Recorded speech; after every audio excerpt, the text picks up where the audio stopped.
अब मैं कावेरी से कैसे कहता हूँ कि मेरी जिंदगी में सोनिया नाम की एक हसीन परी आ गई है, जो मेरे दिल और दिमाग पर अपने इश्क का ताला लगा दिया है। कई बार तो मेरे मन में ये भी ख्याल आया कि मैं कावेरी को तलाक देकर सोनिया को अपनी जिंदगी में ले आऊं। लेकिन फिर दूसरी तरफ पल मोनू का ख्याल आते ही मुझे अपनी यह सोच बेमानी सी लगती है। कहीं घूमत चलते हैं।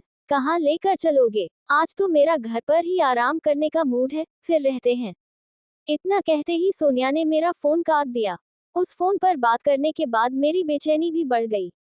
पता नहीं मुझे क्या हो रहा है आजकल। जब तक उसे ना देखूं मुझे चैन ही नहीं आता।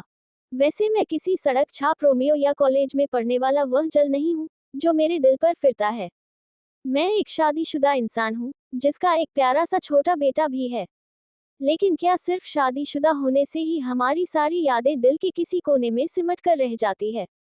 आखिर विवाहित मर्दों को भी तो प्यार करने का अधिकार है, क्योंकि दिल तो आखिर दिल है। अब तक तो मैं मात्र और मात्र अपने काम पर ही ध्यान देता आया हूँ और शायद इसी वजह से मैं अपने बॉस के दिल में अपनी जगह बना पाया हूँ। ऑफिस का कोई भी संबंधित काम हो, उसे पूरा करने के लिए मुझे ही बुलाया जाता है। मैंने अपनी मेहनत से एक अच्छी पोजीशन उपलब्धि हासिल की है। इसी वजह से ऑफिस का सारा स्टाफ मेरी बहुत इज्जत करता है। लेकिन सोनिया ने अपने दिलकश अंदाज और बात करने के अनोखे ढंग से जब मेरे दिल में अपनी जगह बना ली, मुझे समझ ही नहीं आया। यही नहीं, वो अपने काम को भी बहुत महत्वपूर्ण देती है। शायद इसी वजह से भी मैं उसका इंतजार करता चला गया, क्योंकि जो लोग अपने काम को महत्व देते हैं, मैं उन लोगों को बहुत इज्जत देता हूँ। प्रेम सोच समझकर नहीं किया जाता, बस हो जाता है। आज तक मैं जिस लाइन को सुनकर अक्सर हंसता रहता हूँ, वही लाइन आजकल मुझ पर बिल्कुल फिट बैठ रही है। तभी तो मैं अपनी पत्नी कावेरी से ज्यादा सोनिया पर ध्यान देने लगा हूँ। आज सोनिया ने क्या पहना है, उसने सुना है या नहीं, कहीं उसका मूड तो नहीं दिख रहा, वगैरह वगैरह। इन सब बातों का मुझे हर समय ध्यान रहता है। पर अपनी पत्नी कावेरी से बात करते हुए मुझे अक्सर एक लंबा अरसा बीत जाता है, लेकिन मुझे इसका तनिक भी एहसास नहीं होता। सोनिया के साथ बाहर घूमकर जब मैं अपने घर पहुंची, तब मेरा मूड एक अजीब सी खुशी का एहसास करता है, जो शायद आज तक मुझे कावेरी के साथ कभी महसूस नहीं हुआ। वैसे कावेरी एक अच्छी पत्नी और एक अच्छी माँ है, लेकिन कहीं तो कुछ ऐसा है जो उसमें नहीं है। लेकिन सोनिया, वह तो समझो उस चुंबक के समान है, जो पल भर में ही किसी को भी अपना दीवाना बना सकती है। जैसे कोई भावरा एक सुंदर फूल को देखकर रोक नहीं पाती और उसकी तरफ मुंह चला जाता है, ठीक वैसे ही मैं सोनिया को देखकर एक नई स्फूर्ति से भर जाती हूँ। इसलिए ही तो आजकल मेरे और सोनिया के बाहर घूमने के कार्यक्रम बहुत ज्यादा बनने लगे हैं। सोनिया को अच्छी अच्छी जगह पसंद है और बढ़िया उपहार भी।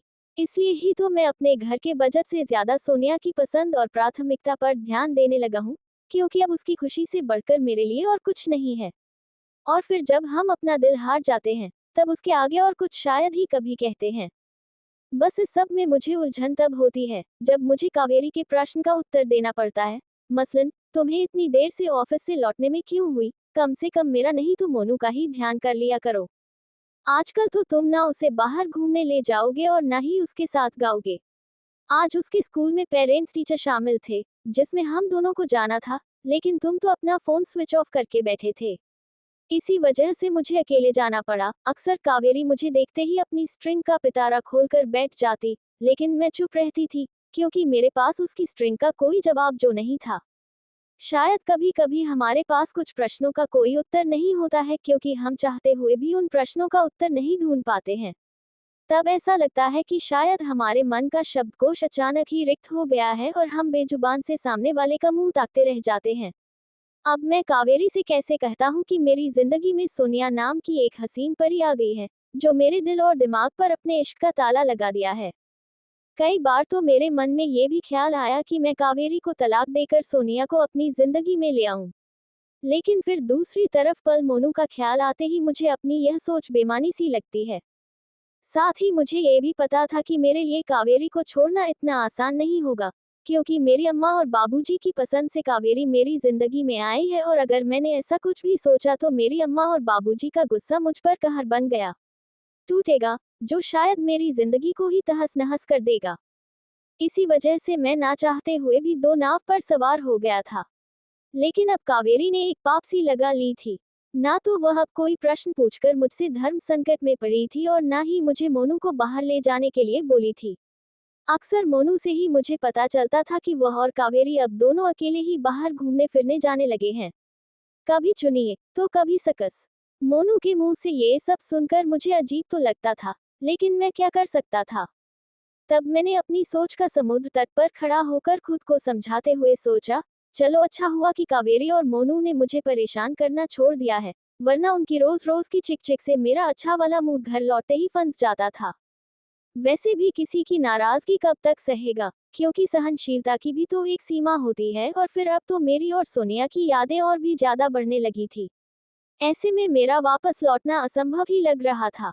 आजकल तो मैं और सोनिया लव बर्ड्स बने हुए प्रेम के आकाश में उड़ते रहते हैं।